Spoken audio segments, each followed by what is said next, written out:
Okay, let's get started. This is Walter Zimmerman at United ICAP, and the title of today's special webcast is Bernanke's Bubble.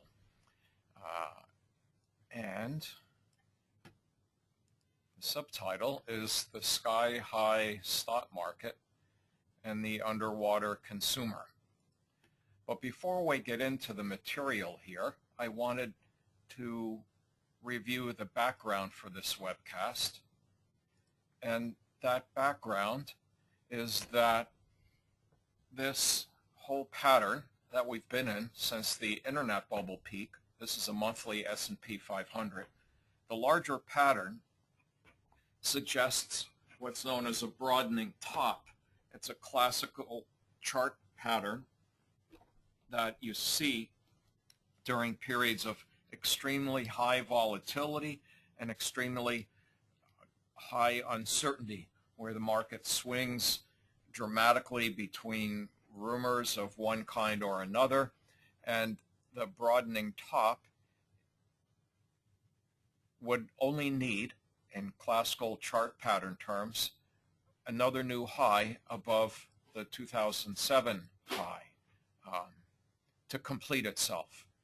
Now, there's an alternate interpretation of this, which leaves one with the same implication, and that is an expanding triangle, that it's still a peaking pattern, and here again, what would be required is one more higher high above the 2007 high, somewhere above the 2007 high, to complete a major top and set off a major decline. Now, much of chart pattern analysis, much of technical analysis is looking for pattern repetition. Where have we seen this before? Now, one might think, looking at this, these huge swings, that we've never seen anything like this before, but that would not be correct. We have seen this before, and where it occurred was back here between 1965 and 1975. You hear a lot about the lost decade. Well, it was a lost decade for stockbrokers and for investors alike, because there was a giant Cuisinart that just chopped everybody up and spit them out. You had new highs, sell-off, new highs, even more dramatic sell-off, dramatically new highs, and then a panic sell-off, during which the S&P 500 fell from 122 to 61. Now, what we think is going on is a larger scale version of that, and that there are new highs ahead above 1576, but then just as the new high here to 121 was followed by a disastrous flush of length, a major crisis, we would expect a similar outcome from the next set of new highs in the S&P 500. Now, this is technical, and there's two questions here. One is, well, how much of a higher high do we need? What is the upside here? Should I balance that against the downside risk?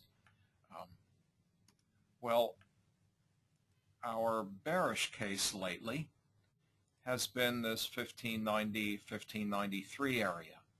If we connect the dots from the internet bubble peak to the housing bubble peak and the S&P 500, that resistance line cuts this month at 1593. And then if we go to the weekly chart and look at the move up from this low in 2011 as an ABC, the 618A equals C is 1590.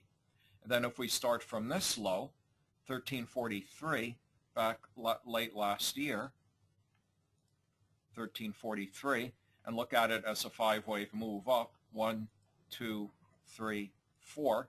Ever since the repeat from 1531 held our key support at 1480, our 1 equals 5 target,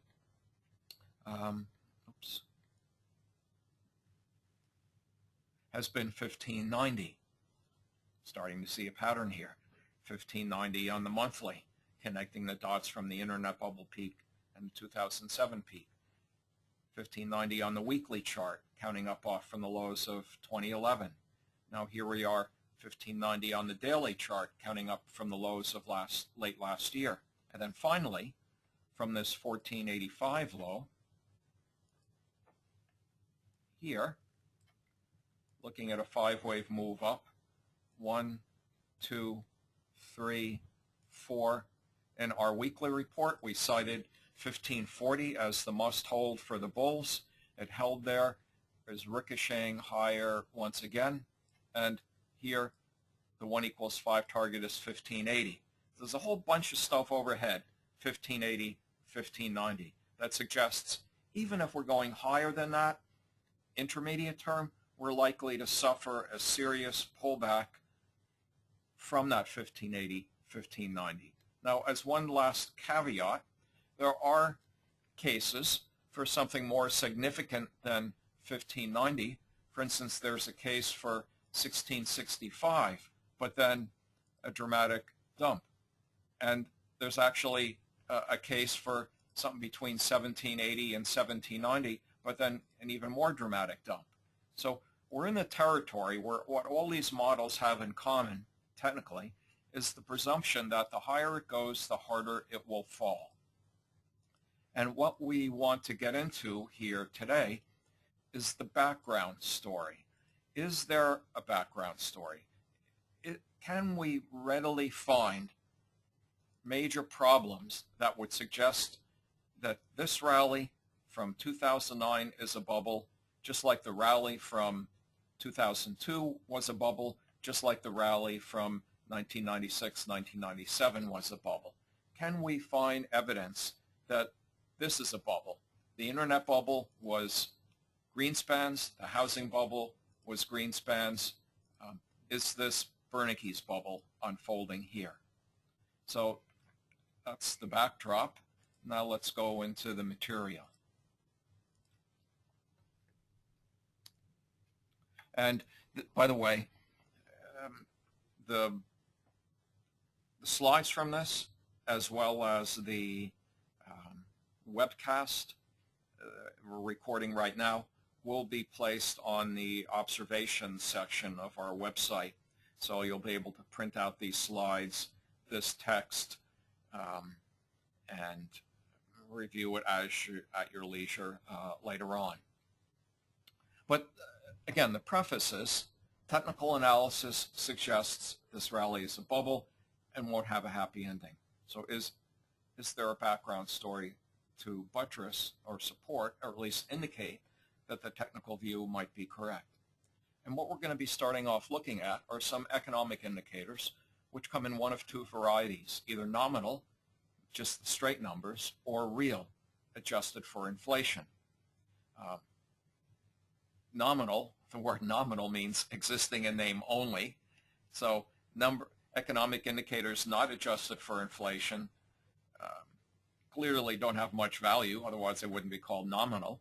And the numbers adjusted for inflation are called real. No accident there, the real numbers. And now whether we're just an investor trying to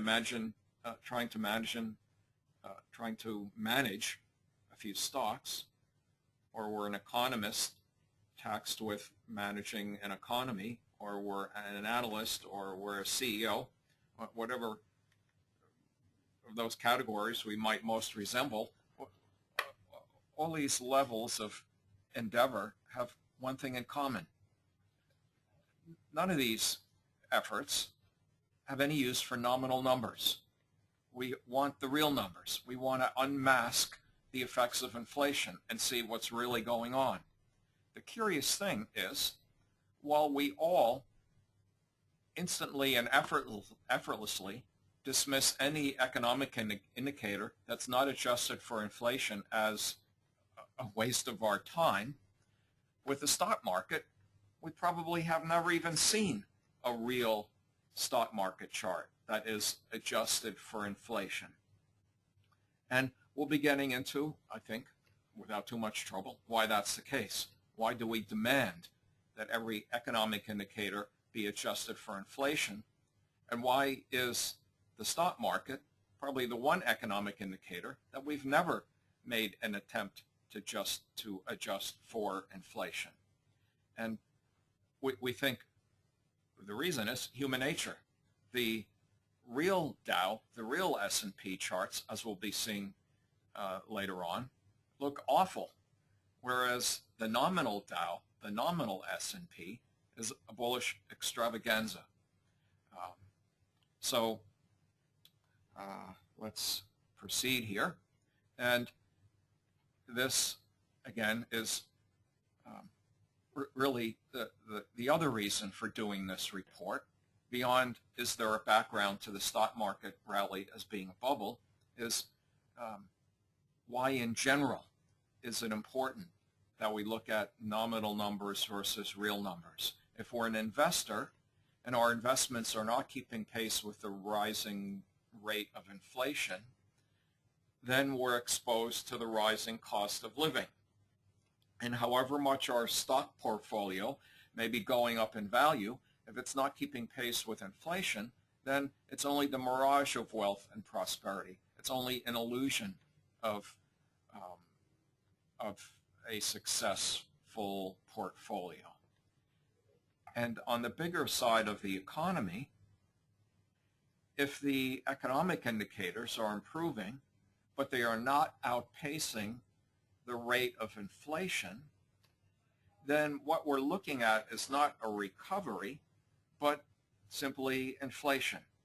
And that's why it's so important to look at economic indicators adjusted for inflation, because otherwise we have no idea what we're looking at. Am I looking at a recovery here, or am I simply looking at inflation? Now, maybe if you're managing a stock portfolio, it doesn't make a difference. You still want to be long either way. But the difference has to do with how things end. Rallies in the stock market based solely on inflation with no underlying economic recovery tend to not have happy endings. And if we inadvertently mistake rising inflation for rising prosperity and turn that into a business strategy, well then the business is in trouble because it's based on a deep flaw that there is a recovery, it's not just inflation. And what's the risk? The risk is that the gap between nominal and real, history shows, can only get so wide before that bubble bursts and the stock market gets trashed. Now, we all know what the Fed's been doing to try and head off deflation. The Fed has been trying its utmost to reignite inflation. The Fed nightmare is falling prices, because when consumers figure out that prices are falling, they will wait to buy, and then you head straight into a deflationary depression. So QE2 came along. You start the pump of QE2, easy in theory. You flood the market with easy credit. People take on debt to increase spending. That drives prices higher. That reignites inflation. That makes people feel wealthier. Higher prices makes people feel wealthier, or so the theory of the wealth effect goes. And wealthier people go out and invest more and spend more and hire more, and so the economy recovers. Well, the economy has been subject to almost 5 years now of this pump priming, of this flooding the market with easy credit. It began in September of 2008. Here we are, just about April 2013. Before too long, we'll be looking at the 5th anniversary of quantitative easing. So now's probably as good a time as any to look at how close an economic recovery may be after well over 4 years of applying this theory to the markets. So let's start with industrial production, something that should definitely go up with an economic recovery. And this looks great, but this is nominal. This is only seasonally adjusted.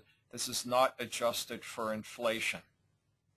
The same data, industrial production adjusted for inflation, looks like this. A far less exciting and inspiring picture. Industrial production nominal, industrial production real. So right away, we see a huge difference. Those that are looking at this number and saying, wow, this is the best of all possible worlds, we really dodged a bullet, thank God for Ben Bernanke. That's what you would conclude from this. It's a little different picture here. Now let's look at median household income, which many would argue is the foundation block of the American dream, that is, making more money. And here we're looking at the nominal growth in median household income in red against the real growth adjusted for inflation. And basically, there's been no real growth. If we go back to the peaking of the internet bubble, and that's where many of these perspectives will begin from, median household income has fallen 8% since 2000, while the nominal has increased 26%. That's a huge bid-ask between the real and the nominal. And again, it underscores the importance of ignoring the nominal. The nominal is the first step in creating an indicator adjusted for inflation. And here what we're doing is we are dividing the income by the CPI. We're adjusting using the Consumer Price Index. Now, that's a whole other issue. The Consumer Price Index, the Producer Price Index. Where do these things come from? They come from the government. And for some decades now, the government has been doing everything in its power to understate inflation. Ever since the government was saddled with cost of living increases, it's been in a long-term trend campaign, a long-term effort to understate inflation and thereby minimize the government's exposure to cost of living increases. And there's a whole bunch of stuff that the government does. Hedonics, substitution, there's quality of life adjustments, whose entire aim is to understate inflation. Now, where do we go for real inflation numbers if we can't go to the propaganda machine of the U.S. government? Well, just a quick suggestion here.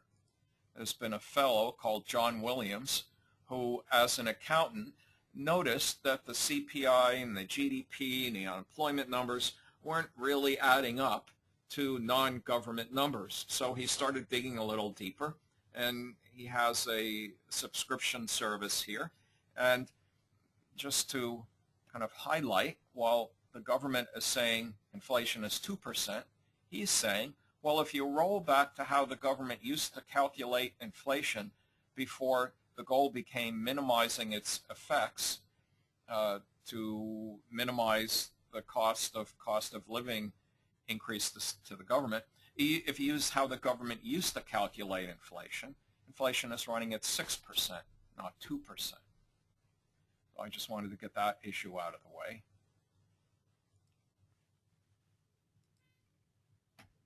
So median household income, let's move along. And here's another way of looking at real versus nominal, going back to 1967. Not adjusted for inflation, it looks like we should all be gazillionaires. Adjusted for inflation, well, there's been no increase in real household income for many decades now.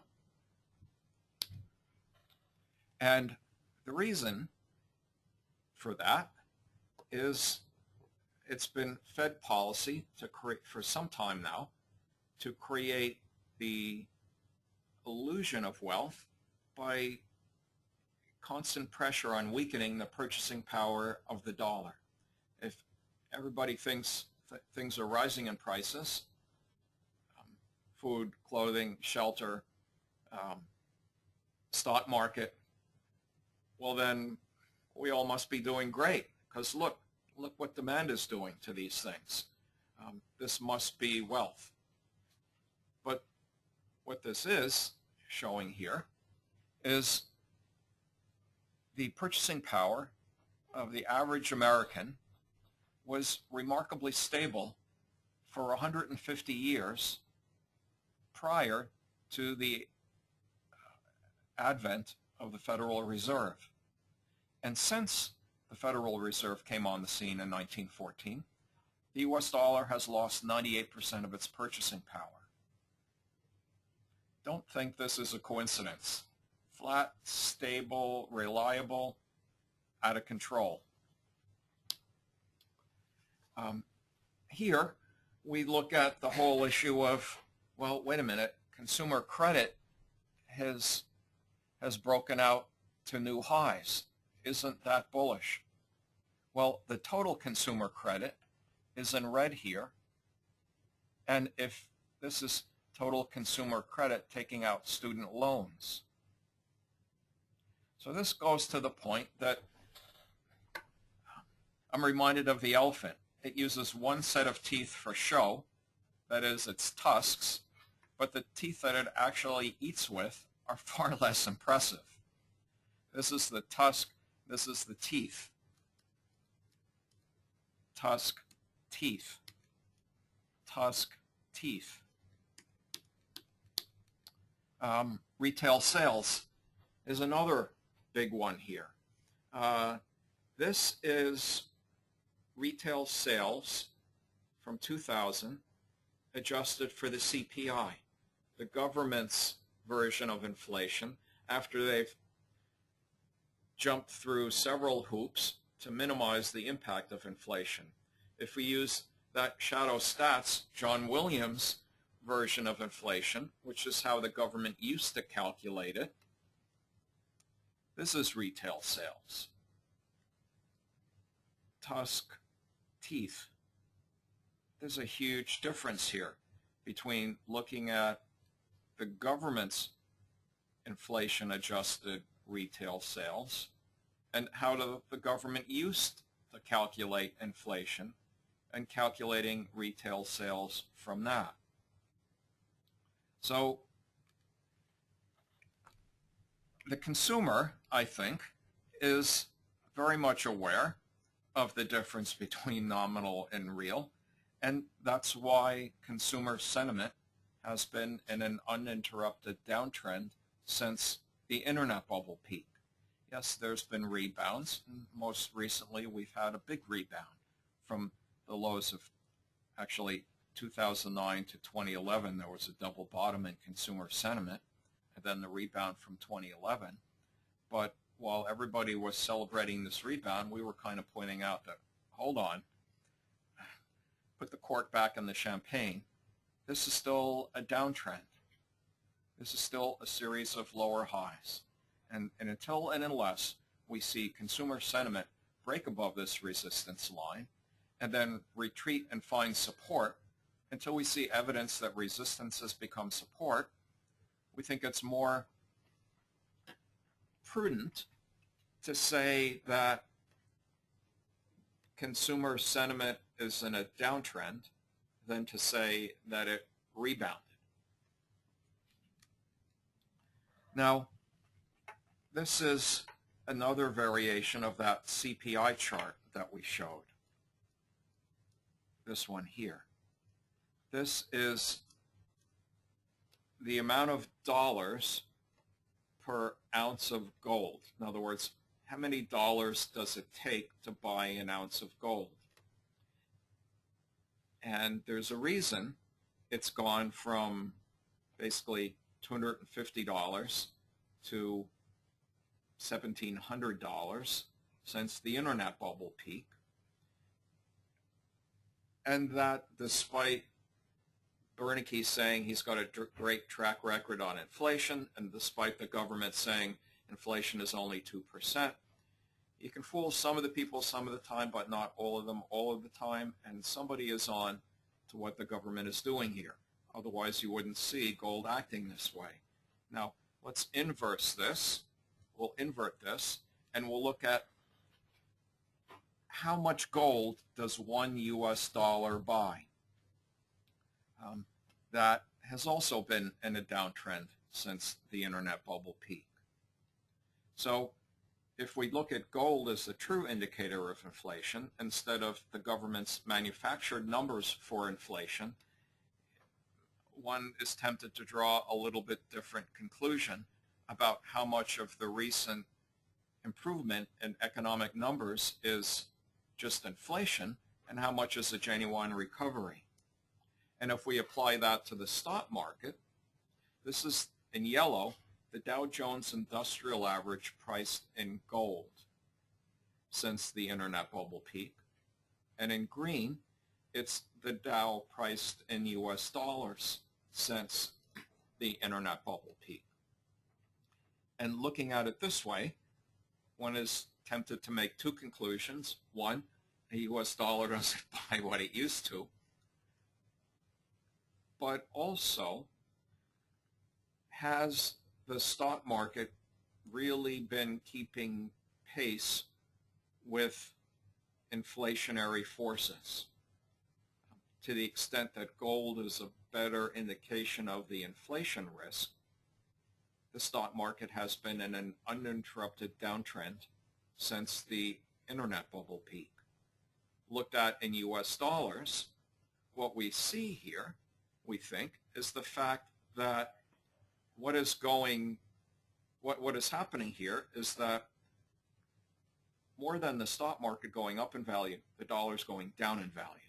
That is, it is taking more and more dollars to buy the same amount of stock. One of the main points we think this displays is that Bernanke is saying, well, there is no inflation, and we're saying, wait a minute, all the inflation is in the stock market. All that pump priming, all that easy credit going through the big money center banks, it's going into buying the stock market. It's going into buying commodities. The inflation here is in the value of a share of stock, not in the way the government calculates inflation to minimize its exposure to inflation. Now, we can look at this a little bit more precisely here. Here, we compare the nominal Dow Jones Industrial Average, monthly average close in black, to the Dow adjusted for inflation using the Producer Price Index. Now again, the PPI is probably understating the inflation situation here, just as the CPI definitely understates it.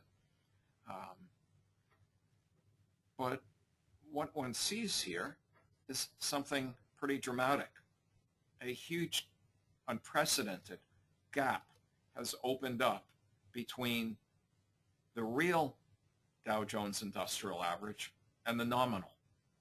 Adjusted for inflation with this red line, what do we have? We have the peak in 2000, a lower high in 2007, and we're way below the 2007 highs even now.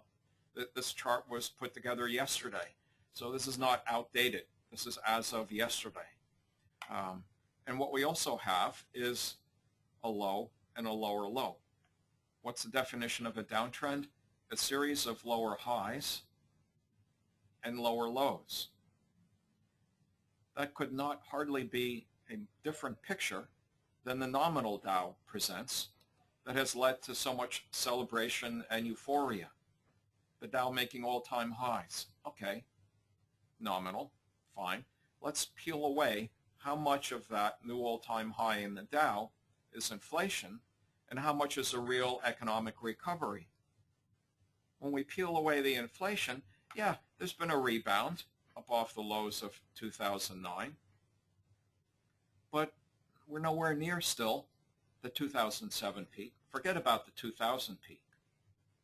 So here we see the value of looking at the stock market as we look at every other economic indicator. Forget the nominal, look at the real, or at least compare the two. Don't just look at the nominal and say, okay, I'm done. You know, fill me up with length, because what's to stop this from just going on and on and on and on and on? Well, just to be aware that if that's your strategy, what you're buying into here is inflation, much more than a real economic recovery. And if you study the relationship between these two, you find that at a certain point of stretching the nominal above the real, the economy tends to run into problems. And you don't get a correction as much as you get a bursting of a speculative bubble. Now, who's to say how wide this will get from between nominal and real now, but it's already dwarfing what we had back at the 2007 peak. And there's no relief if we say, well, the Dow is a junky thing anyway. I can't believe you're even looking at the Dow. It's not even an index, it's an average.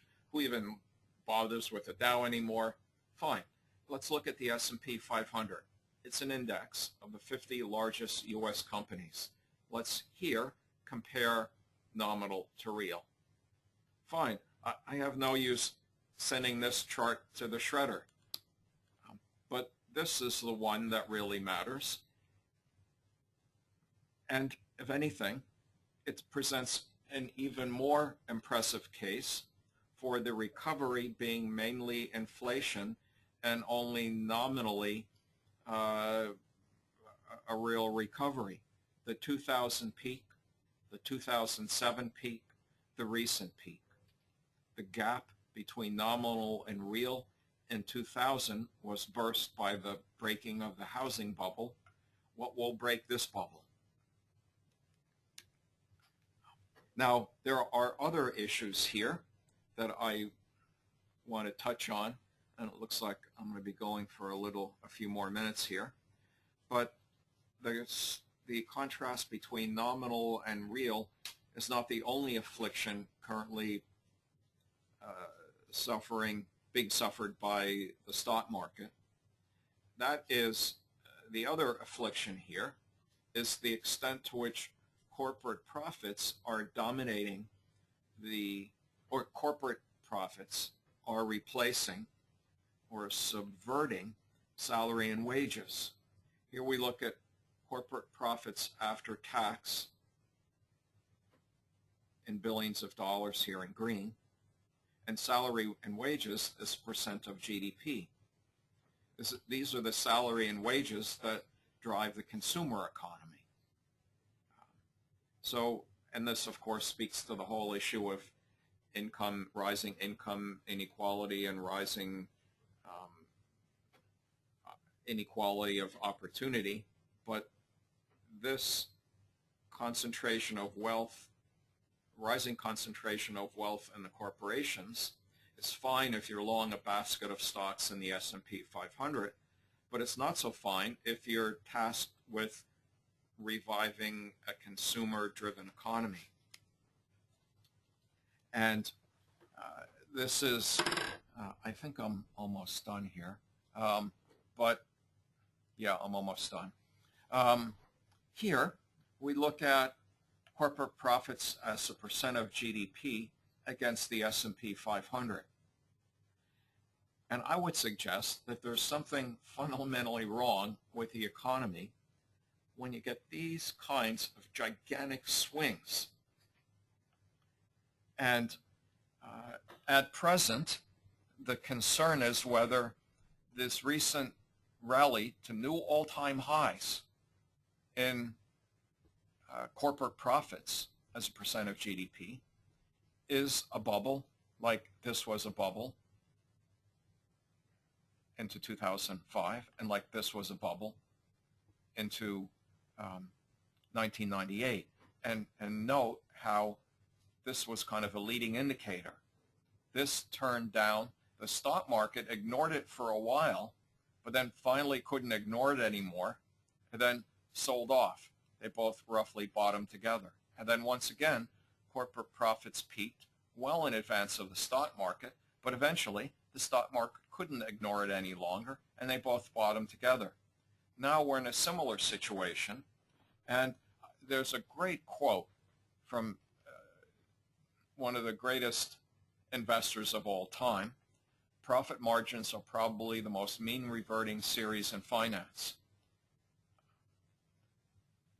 Well, that's certainly the message of this chart, but saying they're mean reverting doesn't go nearly as far as one needs to go in stating the risk of a mean reversion from here. When you get these kinds of swings, a mean reversion is a catastrophe, is a crisis, because it's going to take so much to get back to the mean in terms of downside. So corporations are doing great right now, but even if we look at the most bullish chart out there, corporate profits as a percent of GDP, and we take the advice of some very wise people who have made a lot of money in the markets, even then there's cause for concern here. But the bigger concern is the squeeze that's being put on the consumer here, and the fact that our economy is not driven by the 30 Dow stocks or even by the 500 stocks of the S&P 500.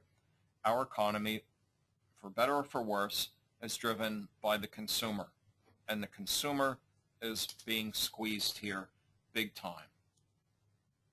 And then some summary thoughts here, which will be in the slides I'll put on the website, as well as that's probably the best way to read them rather than going to the recording. So all of this was because all of this was put together because the technical model says, just as occurred back here when the Dow fell from 122 to 61, the biggest hit yet is yet to come, and it will come from new highs. It'll come from a break above 1576. How much of a break? We don't know. 1590, 1665, 1780, 1790. We're tracking that day by day. We don't know yet. But the only precedent for the price action since the internet bubble says the biggest sell-off is yet to come, and it will come from new all-time highs. And hopefully we've established enough of a background story here to make this very bearish outlook seem less fanciful.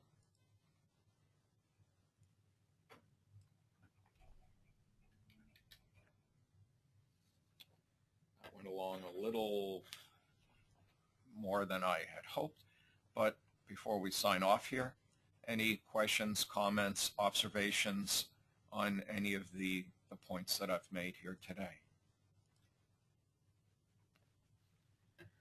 Alrighty then, thank you for your time. Hopefully this is giving you some things to think about, and when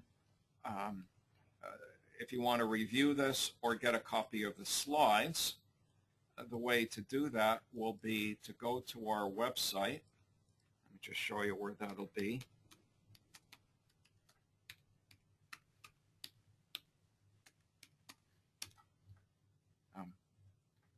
Just go to our WZ Observations section, and it will be listed here. Remember that webcast that we did on natural gas? That's here. The webcast that we did on Spain, that's here somewhere. Yeah, problem of Spain. So as soon as I download it, give me about 15-20 minutes. This is where it will be if you want to review it or print out any of these slides. So thank you all, and good night. Thank you.